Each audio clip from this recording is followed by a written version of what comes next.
we have with us today Emily Dressler, who is the director of RevLab, which is an internal unit that they created to pull together and to proselytize a lot of the discoveries that they've made about the different parts of the model. And we wanted to talk today, since they're based, of course, here in Austin, and talk to a local favorite about what they've discovered about the various models, many of which you yourselves are not exclusive to nonprofits by any means, that you yourselves can adopt, and see what they've learned.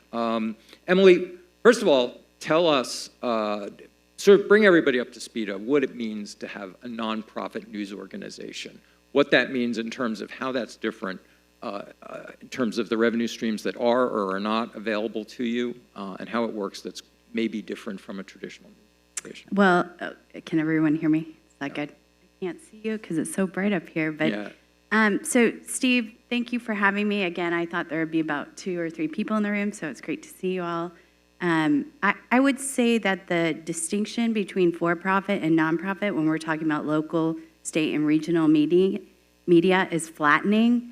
The revenue streams that are available to all of us. I come from for-profit media. I've moved into nonprofit at the Texas Tribune, which is one of the oldest, largest nonprofit digital-first media orgs in the country. And I think the distinctions are blurring, if that makes sense. Today's for-profit media use fiscal sponsors to collect grant funding, foundation funding, and simply put, we see more foundations and individual donors willing to come in to fund journalism, no matter what the sort of tax structure behind the organization looks like. But I mean, you have advertising revenue streams. I see advertising at your Absolutely, site. yeah. So a lot of those same processes are there. Although the mission, I think we should pull back for a second and say that the declared mission is quite focused. The mission is focused as a public. I mean, talk about that idea of that part of the model is that it is structured as a public service and how that might be different. All media has a public service mission to it. All newsrooms are very focused on serving the communities or metro areas they serve. So in that case, we're no different. What's slightly different, and this is also changing, is the subscription and membership model. The Texas Tribune does not have paywalls, and our content is open and free for other media organizations to republish. Mm-hmm. And 50 plus in the state of Texas republish our content a lot. And then we also see republishing going beyond into the national scope. And that network effect is a big part of what grows our reach and makes us attractive to sponsors and foundations. Okay. Since everybody's always fascinated by the donation piece, why don't we just sort of look at how that has evolved and what you've understood about the idea of a donation-based revenue stream as one of the main revenue streams. What part is coming from whom, and what have you discovered about maintaining that part of the stream? Yeah, so that has been fascinating for me to learn coming from for-profit media. I would say roughly half of all of our revenue, which is approximately $10 million a year, comes from foundations, and it's split evenly among foundations and then individual donors, or what we might call major donors. So that's a key piece of the puzzle. Another important piece of the revenue mix is membership.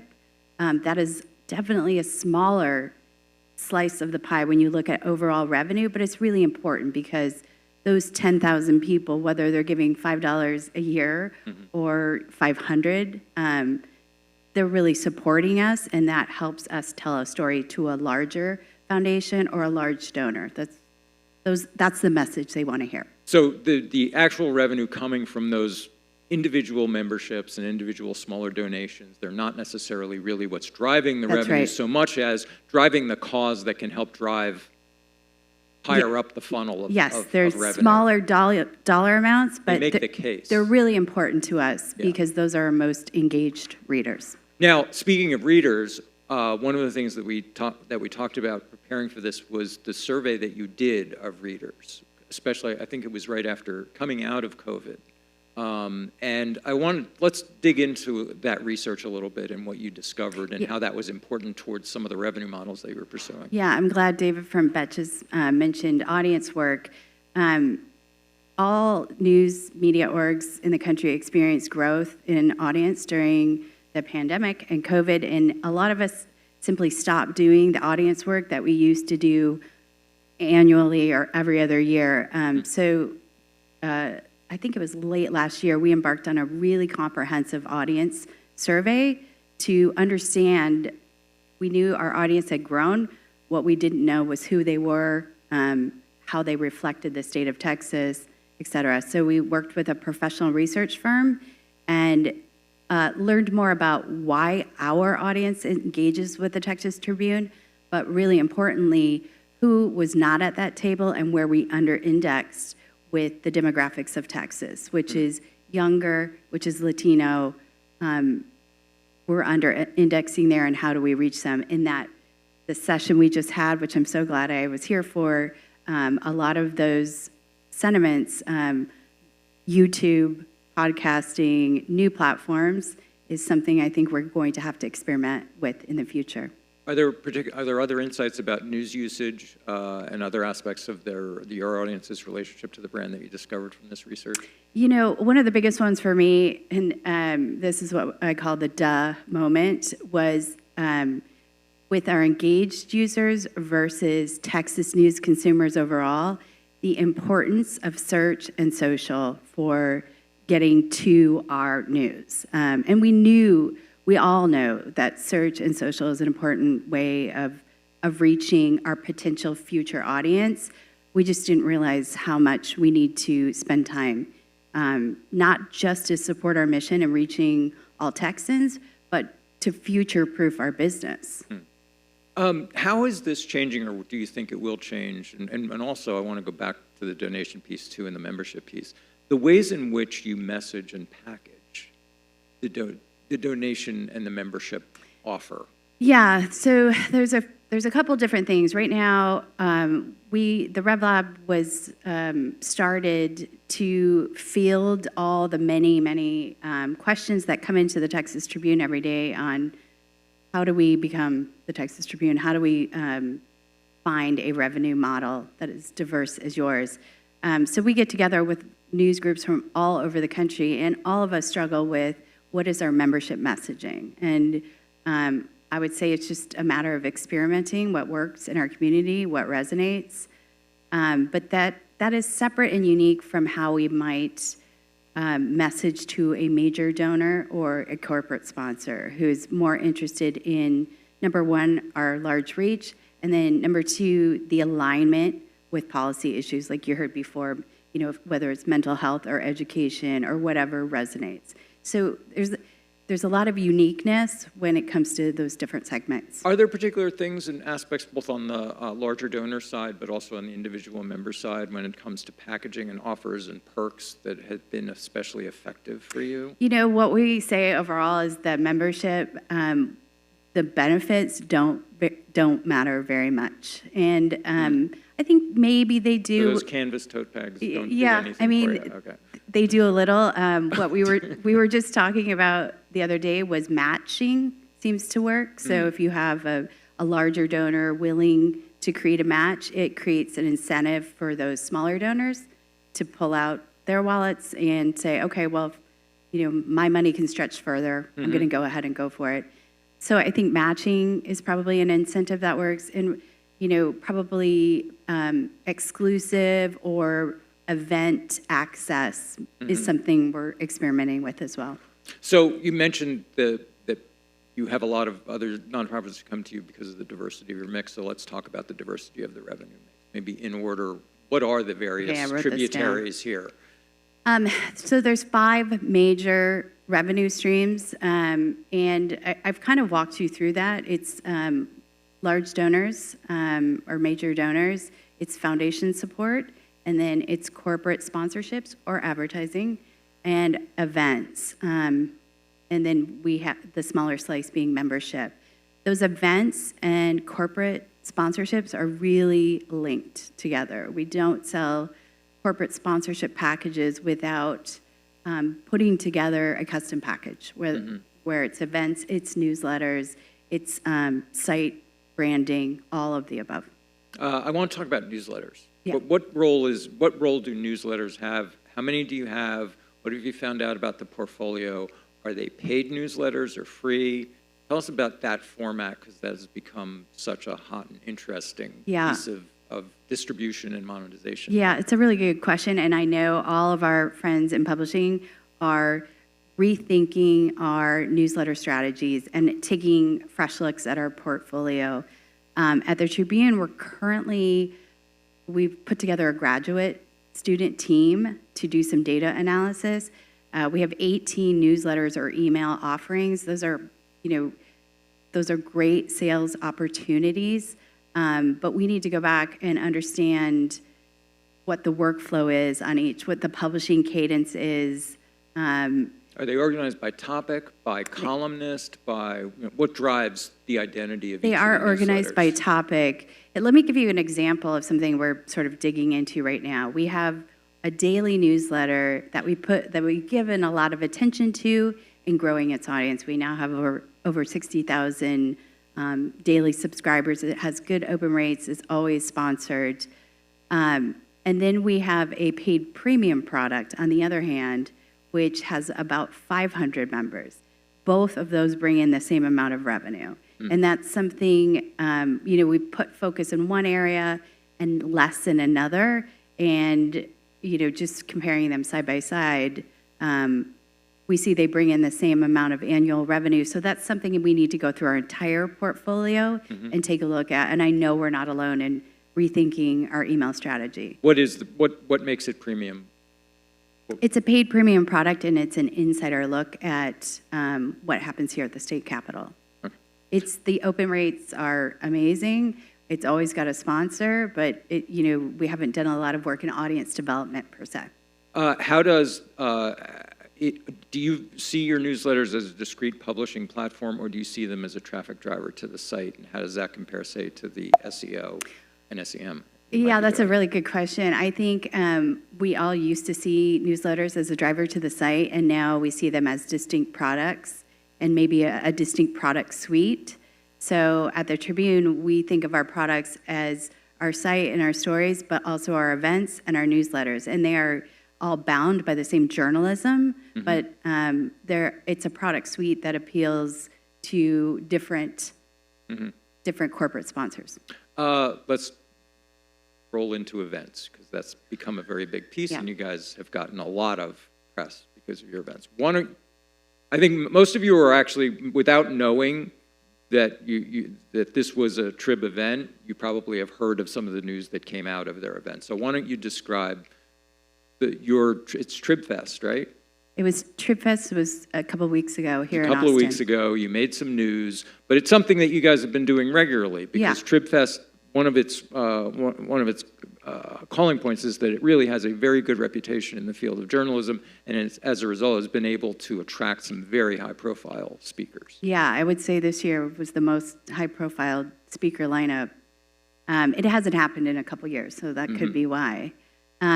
So the Tribune sponsors approximately 50 editorial events per year, which is very common for newsrooms.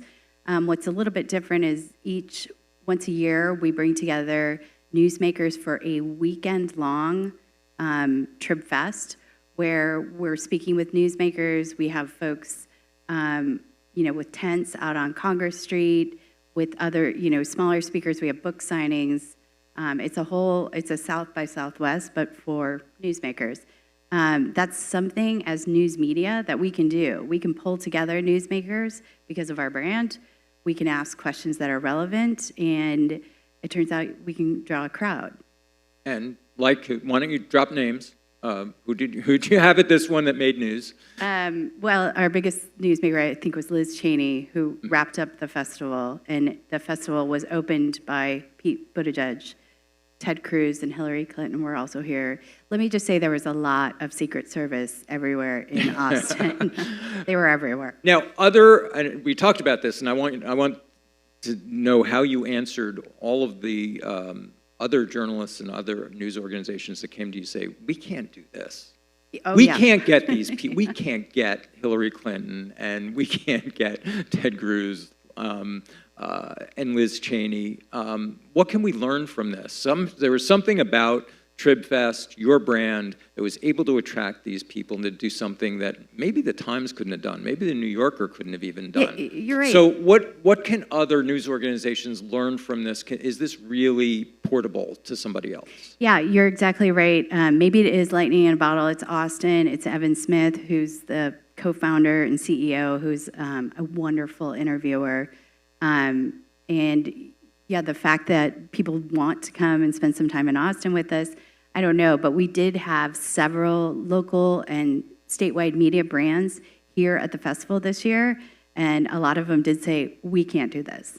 But, you know, I sat with them and we broke it apart. What you can do is even be a part of a festival that's already happening in your community, and what you can do is take your smart journalists and bring newsmakers to the stage and question them on issues that are relevant, and make it interesting. And we can all do that as news media, folks in the news media business. You know, maybe we can't pull off that TribFest, but I think pulling out pieces of that, it was amazing how many people attended the fest. There was open parts, there was free and open parts, and how many brands wanted to associate with these folks who are very engaged in politics, policy. It was a good mix. When it comes to sponsorship and the revenue piece of the events, did you do anything different from any event? I mean, when sponsors are involved in such a very news-heavy event, does that change the experience, the opportunities for them, the ways in which they want to be aligned, and the sorts of productizing that you'll do for it? Yeah, I mean, we had national brands, let's say like PepsiCo and Walmart, and they had bigger displays, but we also had media partners at the event, like CBS and Texas Monthly, and they wanted to do their own pullout and talking with newsmakers. And then we had sort of a level of nonprofits that wanted to get their brand in front of these highly engaged, this highly engaged audience. So it's different for each of these segments, but we had more than 100 corporate sponsors all told who wanted to participate. Let me wrap by asking you to put your guru hat on and your prognosticator hat on. You've been involved in nonprofits for a while. We've seen this model at the Texas Tribune now for over a decade. Yeah. I'm curious, looking forward, what do we know now that maybe we didn't know then about what the viability of this model is and where? What aspects of service journalism, is this the model we'll use, say, for the local piece that has been disintegrating so markedly over the last decade? What do you know now about where you think this is going to be an applicable model and an important one going forward? Yeah, I think you've almost answered it, that this is the model going forward. I think philanthropy or foundation funding will continue to be a piece of journalism funding in the future. It won't be, here's your seed funding, now go make a profitable business. It needs to be in the mix for the long haul. But yes, as we see the decline in the consolidation of media companies, and believe me, I've worked for all of them, this is a model, the rise of the independent and nonprofit media orgs all over the country continues to grow. This is a model. I think what we'll need to do to sustain ourselves is continue to collaborate as independent news operators to gain that efficiency that you see in those larger chains. So you think that the nonprofits are going to need to network themselves in a way that maybe the traditional news organizations have always had trouble doing, because, again, being the old fart, if I go back 30 years, the Newspaper Association had been trying at least 10 times to network all of the newspapers in order to save themselves against the Goliaths. Yeah. But you think that's going to be key to the nonprofits, and maybe more likely among the nonprofits than the profit. Yeah, there's a real sea change, and I was a part of those groups that were unwilling to open the books for everyone to peek under the hood. There's a real willingness now for all independent news, whether it's for-profit, whether it's organized as a B Corp, as a 501c3. There's a real willingness for all of us to share our learnings. Hopefully that will lead to us sharing bottom line efficiencies and perhaps top line revenue generation. I would like to point out that the RevLab, we talk to for-profit groups all the time. So being a 501c3 sort of, with a public audit really gives us the opportunity to share learnings, open the books with anyone who comes in the door. It's a great thing about working at the Tribune. Emily, thank you so much. Thank you, This is great. Steve. I really appreciate it. Anybody have any last questions for Emily about this model, how it might be applicable to you?